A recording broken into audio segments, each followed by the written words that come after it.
growth engines in the economy.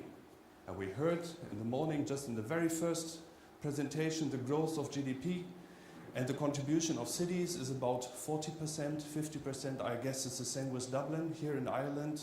Contribution of about 40–50% of GDP, of country GDP, followed by the other cities.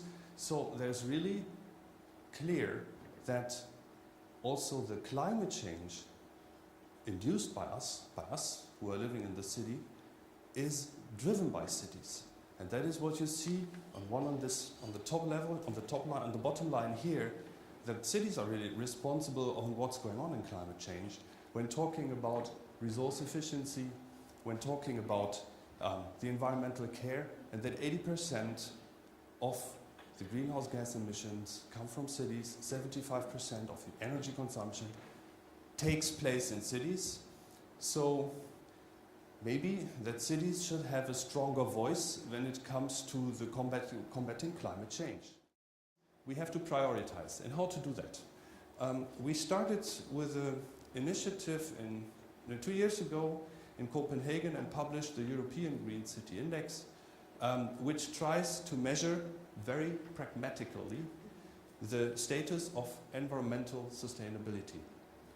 So not to be perfect, that was not the issue, but be pragmatic. It depends on data that need to be available and to be comparable. And we had a group of advisors, an advisory board from ICLE, so different NGOs and LGOs, talking about saying, yes, if we want to measure this, we need to have those segments here. And in these segments, we need to set up some indicators which reflect on that segment. And some of them are quantitative and some of them are qualitative.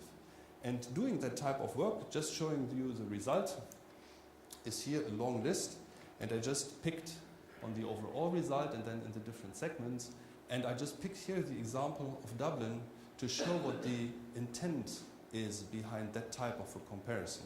If you see that here for, let's say, Dublin is on that level, on 21st, and then to show, okay, in CO2 it's on the 19th and so on, in buildings on the 24th, transport on the 30th, it is 16, 30, 21.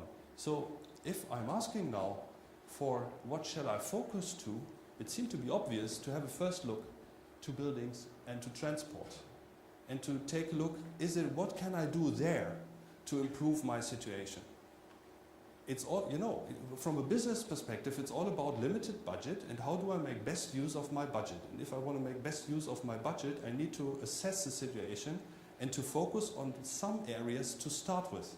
That does not mean that I later on don't do anything here, but I do it later on. I start with the discussion in buildings and transport.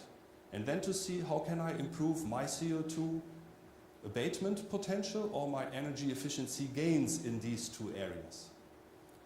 So, and given this, now the question is, what type of measures can I really do in these areas? The message I would like to get across. Sustainability makes us an ongoing experience, an ongoing learning. It's not just do it and then it's done. It's really something like try, collaborate with the cities, receive the feedback and then make adjustments and amendments to the model.